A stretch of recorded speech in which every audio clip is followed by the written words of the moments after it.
আর ইস্তানবুলের কথা বলতে হলে ইস্তানবুল হচ্ছে অ্যাকচুয়ালি আমার স্বপ্নের শহর। আমি হচ্ছে যখন তুরস্কের ভিসার জন্য অ্যাপ্লাই করতে যাই, ভিসা সেন্টারে হচ্ছে একটা লাইন আমি লেখা দেখছি, ওখানে লাইনটাতে এটাই বলা হয়েছে যে যদি পুরা বিশ্বটা একটা মাত্র রাষ্ট্র হইতো তাহলে ইস্তানবুল হইতো ওই রাষ্ট্রের ক্যাপিটাল। তো আমি এগ্রি করি আসলে, কারণ ইস্তানবুল জিওগ্রাফিক্যালি অনেকটা সেন্টারে অবস্থিত, সাথে হচ্ছে এমন হিস্ট্রির এটা মানে সাক্ষী, যেটা হচ্ছে মানে আপনি চাইলেও ইস্তানবুলকে ইগনোর করতে পারবেন না।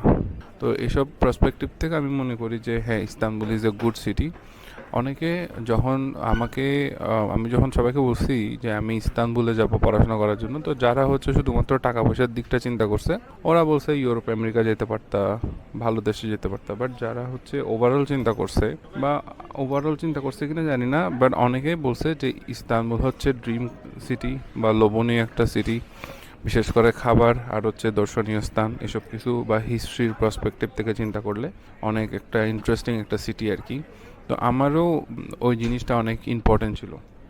বাট দিন শেষে কথা হচ্ছে আমার এই জিনিসটা কিন্তু সবাই ফলো করলে I think it's not a good idea to follow, কারণ এটা হচ্ছে অনেক রিস্কি একটা ডিসিশন।